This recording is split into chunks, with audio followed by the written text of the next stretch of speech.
Good evening. We bring you the latest in the world of sports. I'm Paulo Del Rosario.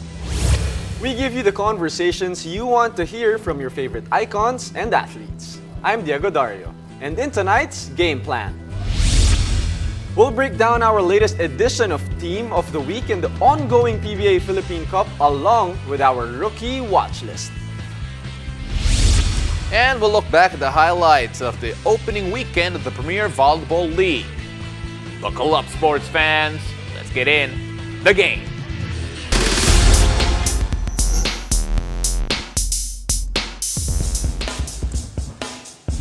The past week saw superstars and difference makers take center stage in the PBA All-Filipino Cup.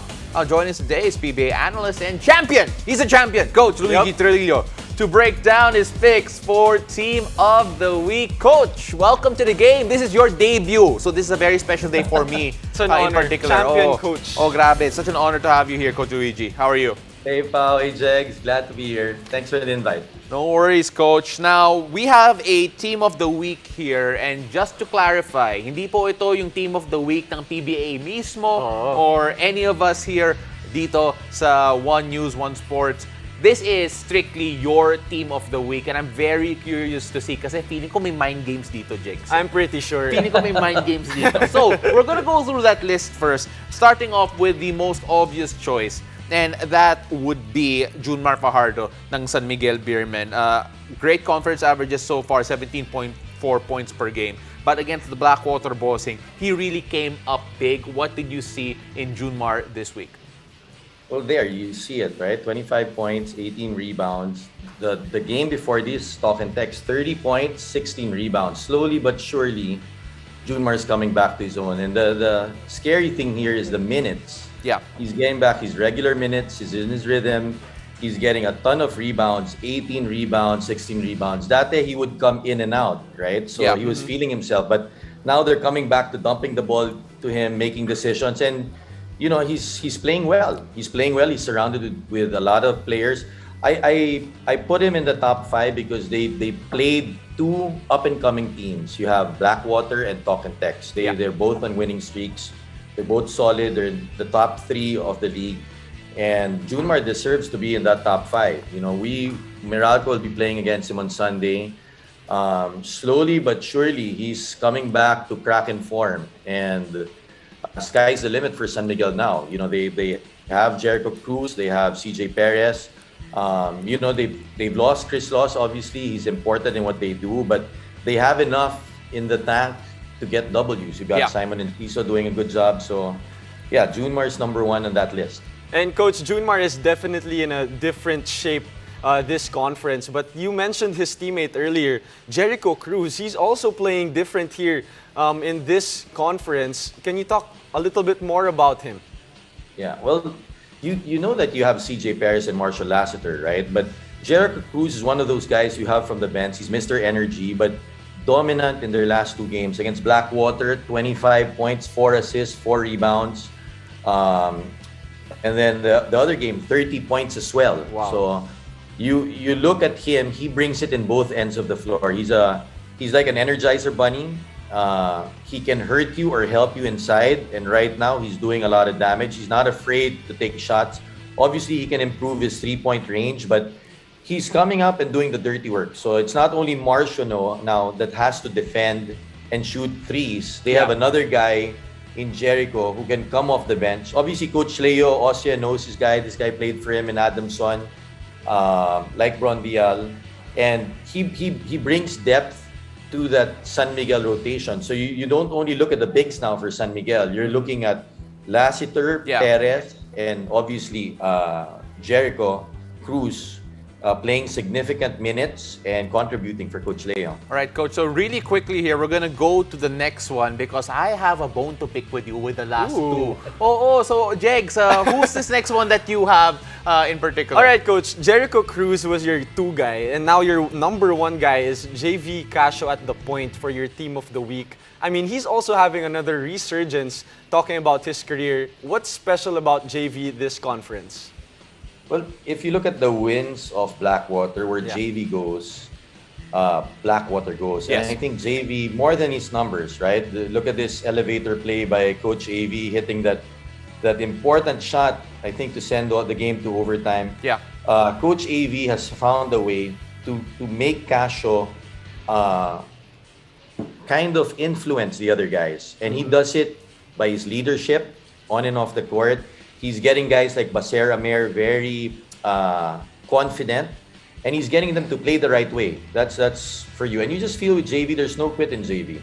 And I think it's rubbed off on McCarthy, on Baser Amer, on he's kind of Yusef Tai and him were together in Alaska. And I think he's really one of the reasons why Blackwater has had a lot of wins and an upsurge. Obviously, Baser Amer has shot those last-second shots against Meralco and against Phoenix too. But when you take everything in its totality, JV is a leader, and numbers don't do justice to what he brings to the table for that young Blackwater team. Yeah, and I absolutely agree. He's leading by example. We always talk about guys who do this, but then that's not necessarily going to be the case. But coach, the last two guys that you have here, and that's why I'm saying it's mind games, because you're playing them next. You have Japet Aguilar and Scotty Thompson from Barangay Ginebra as part of your team of the week. We're gonna lump them all up here into one little segment here for you. When you talk about Japet and you talk about Scotty, obviously there's so many talented players in Barangay Ginebra, but why that both of them in particular? Well, that they obviously are coming off a loss. They played Talk and Text. Talk and Text played them very, very well.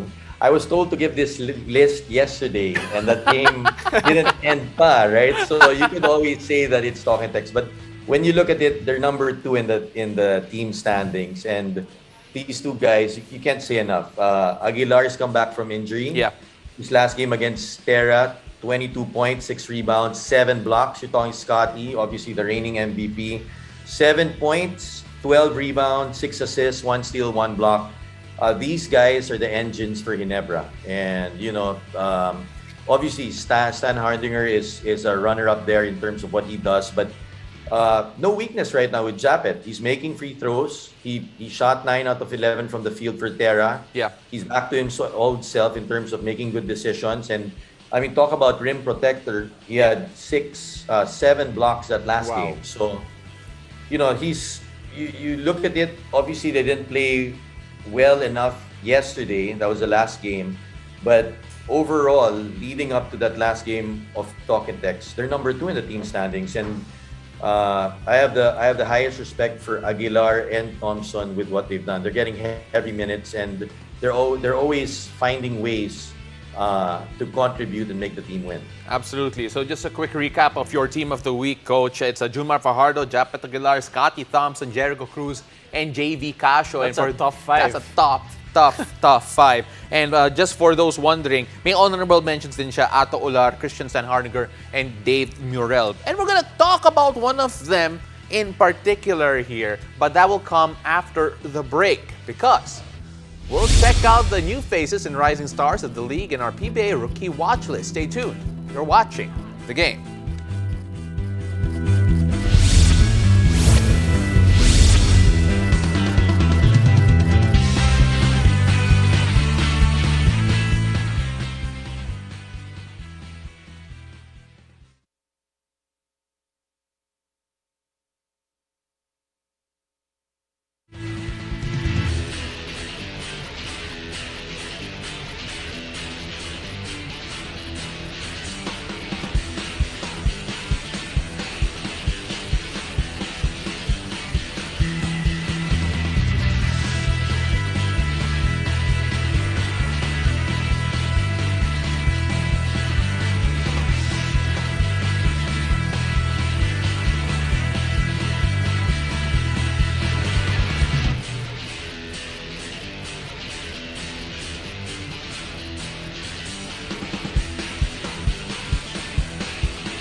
Welcome back to the game. We're listing down some of the top performers in the PBA All-Filipino Cup, and this time, it's all about the rookies. Still joining us for his picks on the rookie watch list is PBA analyst and champion coach Luigi Trillo. Now, coach, you gave us a list. 4 rookies, namely Renato Ular, Brandon Rosser, Gian Mamuyak, and Justin Arana. Obviously, all rookies have been playing very well this conference, but out of the 4 players you picked, coach, who stands out the most? Who surprised you this conference? Well, I think Ato Ular, if you look at it, everybody's saying he came out of nowhere. Second round pick, I think 13th, picked by Coach AV. 34 points, 10 rebounds, 0 turnovers, 3 out of 5 3-pointers. This guy is showing he belongs in the PBA. And he's smart. He's not the biggest guy, plays with a lot of heart. He's one of the reasons why Blackwater is up in the team standings. I don't think anybody really gave a chance to Blackwater to be up there, and they're proving all the doubters wrong. And, it's a team game, but he's playing his role. I mean, their last game against Phoenix, he just torched them with 34. 34 for a second-round pick. I don't remember the last time a second-round pick in the PBA's shot over 30 points. He probably is the first in a very, very long while. So he's one of them there that's doing damage. Mm-hmm. And another guy is Brandon Rosser. Yeah. So he's contributing 16 points the last time, 3 rebounds, 2 assists, 1 steal, 1 block. Rosser, obviously everybody's is highly touted kid. Slowly but surely, after that injury, he's coming and starting to get a rhythm here. He reminds me of a little bit of Joe Devance. He can play from inside out, versatility, a lot of confidence in his game, a lot of swagger, much more mobile than people give him credit for. And he's a guy that you can ask to defend in and out. He's something like a Jason Perkins, that type of mold where he can play outside and he can play inside, and he brings swagger, and he's making this Blackwater bossing team believe. And I think that's why a lot of fans are starting to cheer for them, is because they're finding this team intriguing, And you look at where they've been, guys. How many losing streaks straight? It's a tough road they held for the most record. of the guys, and you can't cheer. You can't help but cheer for an underdog. You know what I mean? Like some of those guys, they've had tough times, and they're coming into their force. So. Kudos to those two, Ato Ular and Brandon Rosser. Yeah, the Blackwater really, paying dividends in terms of picking the right guys to be part of that team. You also mentioned 2 other guys, Gian Mamuyak and Justin Arana. We won't have a lot of time to really dive deep into how they are making a difference. Of course, for Gian Mamuyak, sabi nga ni Coach Chris Gavina that, and I quote, "We knew we were getting someone special." And based on what he did against NLEX, I think that is very clear. The numbers there on the board, 15 points and 3 assists as well, shooting 4 of 6 from beyond the arc. Something Ateneo is going to miss next year, which I'm glad they don't have anymore. And moving on, we have Justin Arana, and I want to get your opinion on this, Coach, because people are calling him, maybe because of his demeanor, maybe because of his size, but they're also calling him Junmar Fajardo Jr. Long way to go, but what do you make of that? I kind of see it, but, it's his first year, guys. Honestly, he won't be as dominant as Junmar. I think Junmar is the best player. You can argue Ramon Fernandez and him, but he's got flashes of Danny I and Junmar in. Plays the same way, the same mold. We talked at the start of the show is who's your number 1 team? It's San Miguel, right? But you look at Converge, they pulled up back-to-back wins. Credit to Coach Jeff and his staff and the players coming together. I put San Miguel number 1 because they faced, obviously, Tocatex, Blackwater, 2 tougher teams, but Arañas played well for them, RJ Ilagan. I think Araña, remember, he got a sprain in one of his games. Yes, he did. Solid. He plays like a pro. He plays, he doesn't fear anyone. He doesn't play scared. He's not afraid to bang. Against Rainer Shine with Bo Belga, you could see that he stood his ground. And he's one of the cornerstones for that Converge team. He's young. You see scrappy. He's starting to get his feet wet, and he'll get confident. And I believe he'll stay long in the PBA. Ian Mamuyak, you look at him, just 3 things: very unassuming, low profile, leader. leader. And you look at him like he doesn't know how to play. He looks like John Stockton. Like you come in like you don't think when you look at him like he's a player, right? But dominant defender, scrappy, and he's a glue guy for the team. So you expect a lot of things for Rainersheim in the coming years. They've got a good core there with Nieto and Mamuya. Yeah, they're very young. They're still growing. Of course, when we talk about that group, you can only be excited about it. Coach Luigi, maraming salamat. We really appreciate the time that you spent with us. We can't wait to hear more from you, and I'm sure we will. Thanks, Coach. Appreciate it. Thanks, guys. And when we return, we look back at the exciting games during the opening weekend of the Premier Volleyball League. Stay tuned. You're watching The Game.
You're watching The Game. The Premier Volleyball League Invitational Conference is officially underway, now after an explosive opening weekend. The Signal HD Spikers took their first win of the conference after topping Army Black Mamba in 4 sets, led by a blistering Cesc Molina. In the second matchup, Chocomucho flew over Cherry Tigo in straight sets with boss Gianna Wall leading the way. Joining us tonight to talk about the action-packed games is our resident volleyball analyst, Neil Flores. Neil, thank you very much, first of all, for having a shirt on for this segment. Kasi grabe talaga, your social media is incredible. Congratulations on all the work that you've been doing. It's so great to finally hear you again, or be able to hear you in PVL. Neil, first thoughts. Let's go first with the first game with Signal HD against Army Black Mamba, a 4-setter. What were the things that popped out in your mind here? Well, for Signal, I think that they just used the Open Conference as a stepping stone para lang ma-measure nila yung capabilities nila as one unit. And they fell short, but they still bagged that bronze medal. And as a revamped team in the PVL, medyo nag-exceed na sila ng expectations. They were flying under the radar pre-season, but they ended up sweeping their specific bracket. And coming into this game against Black Mamba Army, expectations were really high for Signa. So this season, itong invitational conference nila, they will really be one of the title contenders sa PVL. So you're saying Signal's gonna make it to the finals? They're a title contender. Okay. And Okay. they can make it Okay. to the final. So mahaba-haba pa. It just started, but ang maganda kasi sa Signal, Diego, what I noticed, yung mga specific players nila really embrace their roles. Yeah, So, well, they may had a- kanya-kanya silang ginagawa. Yeah, they had a great run, a great start in the past conference. But let's talk about the Army Black Mamba. What do they have to improve in order to rack up some wins here in this conference? For Black Mamba Army, one of the major things that I noticed is that they really lack in the blocking department. Dahil they're not as fast as other teams, and that is not their strongest suit when it comes to the skill departments Yes. in the sport. But they have to make up for it in the digging department. And ang maganda doon, bumalik na si Jovelyn Gonzaga and Nene Bautista. And in the previous conference, it was mainly Royce Tubino doing the damage. Yeah. So with the support given by Bautista and Gonzaga, we expect Black Mamba Army to rack up more wins. And the second point that I really noticed is they really need to polish yung setter and attacker connection, but because there are times na nangangapa pa. So Ivy Perez needs to work double time to Yeah. familiarize herself dun sa sets na gusto ng mga teammates niya. All right, so moving on to Choco Mucho against Cherry Tigo. First off, impressive win here from Choco Mucho. 25-21, 25-21, and 25-21. So that's 25-21 three times. When you look at how they played here, talking about Choco Mucho, I guess a lot of people wouldn't really be surprised with how they performed. Diana Wong, obviously 16 excellent sets, 9 excellent digs, and right shin injury to boot as well. How good do Choco Mucho look? For Choco Mucho, kagaya din ng Signal, they were a revamped team coming into the Open Conference. Now that's out of the way at ang dami na nilang time to really prepare for the Invitational Conference. They really want to get that podium finish this time. They have been trying for the past few conferences of the PBL. So hopefully, this can be their season to end up in the podium. And again, they're still led by their leading scorer, Kat Tolentino. Of course. And now that the other players have gelled into the system like Des Cheng and Duque Ogonzanya, you can expect a more balanced output pagdating dito sa Flying Titans. Now, Neil, let's talk about Cherry, yun yung kalaban ng Choco Mucho. And, they played without the Santiago sisters, EJ Laure and Buding Doremdes. And I think we got word already that Jaja won't be playing this conference. And then Dindin also is out for an injury. We don't know when she's gonna come back, hopefully soon, right? We don't want any players injured. But how do you think will Cherry do this without the Santiago sisters? What can they do? Hindi pala medyo. Masakit talaga yung pagkawala ng Santiago sisters. Okay, I take that back. That's really painful for Cherry Tigo. So they really have a depleted lineup right now. But when you look at the stat sheet, it's really Mylene Paat na gumagawa for Cherry Tigo. Walang problema doon. We know the capabilities of Mylene Paat and their scoring prowess. But she can't do it alone, especially when they go up against strong teams like Creamline and Petrogas. And you also have Signal pa. So, she needs to find that second fiddle, kumbaga. And siguro, ang nakikita ko na pwedeng pumalit dun sa nawalang production from the Santiago sisters would be Shaya Odorador and Jasmine Nabor. Jasmine Nabor, as a setter, scored 8 points in their previous game. So, malaking production yun coming from a setter. And if they can pull in more points from the bench, kahit na limited na lang, they can still fight for a better finish compared to the Open Conference. Next set of games will be on Tuesday. That's tomorrow, July 12. Cherry Tigo and PLDT first, followed by Creamline and Petrogas in a finals rematch. Alam mo, Neil, we do not have to tease the second matchup because it's a finals rematch. But when you look at Cherry Tigo against PLDT, could you get us excited for that? What should we look out for? Well, PLDT was a new formed team, and I got to talk to some of the players of PLDT like Jessie De Leon, and they have been training really hard. As in, like, There were times daw na 5 hours umaabot yung Wow. training nila. That's how committed they are in fighting for a better position in this invitational conference. Again, we only have the top 4 teams to enter the semifinals. So they need every win that they can get in this preliminary round. Neil, I think we're gonna watch that game. yeah, we're gonna We have watch. to. We're gonna watch as much as we could, and I want to watch it and hear Neil talk about the games, and hopefully I get to call a game with you soon, Neil, as well. Maraming salamat. Thank you very much for joining us. Thanks very much for your time. Thanks, Neil. Thank you. And thank you guys for joining us. I'm Diego Dario. Catch us weeknights here on One News, One Sports, and One Sports Plus. I'm Paulo Del Rosario, and this has been The Game.